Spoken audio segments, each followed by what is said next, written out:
வேத புத்தகம் முழுவதும் வாக்குத்தத்தங்களால் நிரப்பப்பட்டிருக்கிறது. What is a promise in the Bible? வாக்குத்தத்தம் என்பது ஆண்டவர் தம்முடைய வாயினால் சொல்லுகிற ஒரு பறைசாற்றுதல், a declaration or a divine declaration that proceeds out of the mouth of God. ஆண்டவருடைய நினைவுகள் ஆண்டவருடைய இருதயத்திலிருந்து நமக்கு புறப்பட்டு வருகிற அவருடைய வார்த்தையின் பறைசாற்றுதல். இந்த வாக்குத்தத்தம், அதாவது வசனங்களாகிய வாக்குத்தத்தங்களிலே ஆண்டவர் என்ன செய்ய விரும்புகிறார் நம்முடைய வாழ்க்கையிலே, what God intends to do and what God purposes to his people. நம்முடைய வாழ்க்கையிலே அவர் உள்ளார்ந்த மனுஷனிலும் வாழ்க்கையிலும் என்ன செய்ய விரும்புகிறார், அவருடைய நோக்கம் என்ன என்பதை ஒரு வாக்குத்தத்தம் நமக்கு தெரிவிக்கிறது. அது அவருடைய பறைசாற்றுதல். It is a divine declaration from God. அதற்குள்ளாக அவருடைய நோக்கமும் ஆண்டவர் என்ன செய்ய விரும்புகிறார் என்பதையும் வெளிப்படுத்துகிறார். இந்த வாக்குத்தத்தங்கள், the promise of God is backed by two things. இந்த வாக்குத்தத்தங்கள் வேதத்தில் இருக்கிறது, இரண்டு அஸ்திபாரத்திலே நிற்கிறது.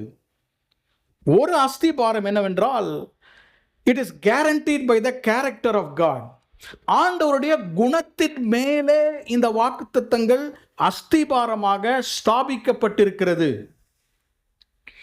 It is based on the character of God. Every promise of God guarantees us blessings because of the character of God. இந்த உலகத்தில் அநேகர் வாக்கு கொடுக்கிறார்கள். இதை செய்வேன், நான் வருவேன் என்று வாக்கு கொடுக்கிறார்கள். உங்களுக்கு ஒரு வாக்கு கொடுக்கும் பொழுது முதலாவதாக என்ன பார்ப்பீர்கள்? இந்த சொல்ற ஆள் யாரு? What is is character? சொல்ற ஆளை பொறுத்து தான் கொடுக்கிற வாக்கு இருக்கும். சரிதானே? ஆண்டவர் ஒரு வாக்கு தத்தத்தை கொடுக்கும் பொழுது இட் இஸ் கேரண்டீட். நமக்கு அதை உறுதிப்படுத்துவது அவருடைய குணநலன்கள். ஏனென்றால் சொல்வது கர்த்தர், அதை நிச்சயமாக நிறைவேற்றுவார். ஸோ முதல் அஸ்திபாரம், it is guaranteed by the character of God, அவருடைய குணங்கள். இரண்டாவது பாருங்க, this promise is fulfil by God's timing. ஆண்டவருடைய நேரத்திலே உங்களுடைய என்னுடைய வாழ்க்கையிலே இந்த வாக்குத்தத்தங்கள் நிறைவேற்றப்படும். Praise the Lord. This is the second foundation of any promise. எந்த வாக்குத்தத்தத்திற்கும் அஸ்திபாரம் இரண்டாவது இதுதான்.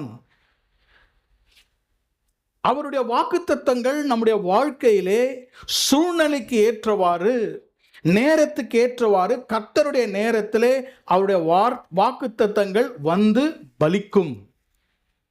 It shall be fulfilled. அது நிச்சயமாகவே நிறைவேறும். ஆனால் அவருடைய நேரத்திலே அவர் பேசுவதை கர்த்தர் நிறைவேற்றுகிறார். ஆகவே தான் வேதம் 2 கொரிந்தியர் 1:20 நமக்கு தெரிந்த வசனம். 2 Corinthians chapter 1 and verse 20. வாக்குத்தத்தங்கள் எல்லாம் கிறிஸ்து இயேசுவுக்குள்ளாக ஆம் என்றும் ஆமேன் என்றும் இருக்கிறது. All the promises of God are yea and amen in Christ Jesus. கர்த்தருடைய நாமத்துக்கு ஸ்தோத்திரம்.